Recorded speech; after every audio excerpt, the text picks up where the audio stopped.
But we're hearing that there are a number of donors who are stepping forward to pitch in and make a difference. They just heard over $10 billion tonight for the center itself. We want to bring it back and bring it back better than ever. As you know, it needs a little help from the standpoint of age and fitness, but it's going to be fantastic. Are you feeling it better?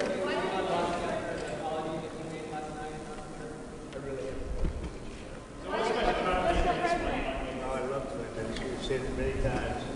We love it. One of my favorites. Mr. President, well, let's not talk about that. It's a very serious subject. It could happen.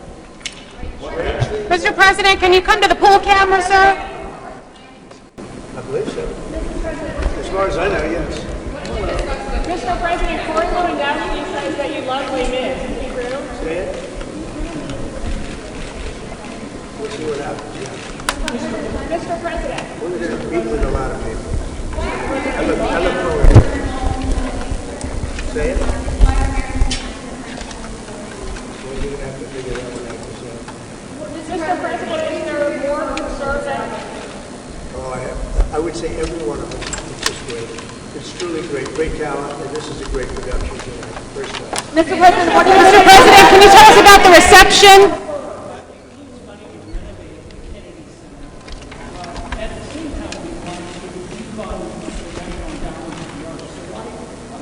Well, we're going to save the Kennedy Center. We're going to make it incredible.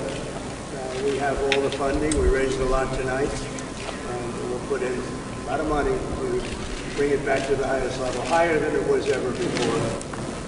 It's got great sound. You know, the bones are very good. The sound is great. You'll see that tonight. But we look forward to doing a real job. Mr. President. It's a great honor, actually, to be chairman. They asked me to be chairman. That's a great. I have a lot of other things going, I will tell you, but it's a great honor to be chairman. Mr. President, what would you say? A question from Newsmax. I hope you got a good one. She's got a good one. I bet she does. Mr. President, what would you say to Democrats who don't want to come here because you're in charge? Well, if they need it, we're going to be there, absolutely. If we weren't there, if we didn't bring in the National Guard and the Marines, you would probably have a city that was burning to the ground, just like it was a number of months ago with the housing. You would have had a big problem there. We weren't there. In fact, the police chief said so much. If you look at what his statements were, he said, we're very lucky to have had that. If we weren't there, that city would have been burning to the ground, would be burning right now. Mr. President, what do you think of actors who are thinking about boycotting tonight? Summer of unrest, what are you prepared to do, sir? About what? If this turns, well, the protests have spread down to 16 cities across the U.S. Well, I don't know. That's what you're saying. Do I believe you? I don't think so. Well, I got that. I can tell you that what we have is a situation in Los Angeles that was caused by gross incompetence. They didn't have the police to handle it. The police were asking us to come in. They were very late. We had to go in to save a lot of ICE officers, as you know, who were held up. They were holed up in a building, and they were being attacked. And the military went in, the National Guard went in and got them. The police weren't able, unfortunately, to move fast enough, but we moved fast enough. And while we were there, we stayed there, and we stopped tremendous destruction and death. We stopped death. We stopped a lot. And if you look at them cutting up and breaking up the sidewalk and getting it and using it as a weapon, did you see that with the curb? Where they're breaking up the curb, nice curb, and they break it up with a hammer because they couldn't get the bricks in. You know, they got caught with the bricks. We have them under arrest. They were bringing bricks in to throw at our police, to throw at our National Guard, and to throw at people. And they couldn't get them in because we got them. And after we got them, they went and took a big hammer and started breaking up the concrete sidewalk and curb. And they were handing it out to people to throw and drop on cars. You saw what they did, the damage. So if you don't do something about that, there's something very wrong. We are going to have law and order in our country. Thank you. Mr. President, boycotting tonight. Who is? It's been reported that some actors may be boycotting tonight. I couldn't care less, honestly. All I do is run the country well. The economic numbers, you saw them today, they're setting records. We took $88 billion in tariffs in 2 months, far beyond what anybody expected. There's no inflation. People are happy. People are wealthy. The country is getting back to strength again. That's what I care about. And we're going to have a safe country. We're not going to have what would have happened in Los Angeles. Remember, if I wasn't there, if I didn't act quickly on that, Los Angeles would be burning to the ground right now. Thank you. Mr. President, could you provide an update on Iran? How excited are you for the new era under your great new leadership with Ambassador Grinnell? Well, he's a great guy. Rick is great. He's always done well for me. And the new era right here is going to be something. The bones of this facility are incredible. We're going to make it really great. How excited are you for Les Mis tonight? Tonight's going to be great. Mr. President, Mr. President, question from Newsmax. what would you say to Give us an Democrats who update don't on want to come Iran? because you're in charge? Say it again.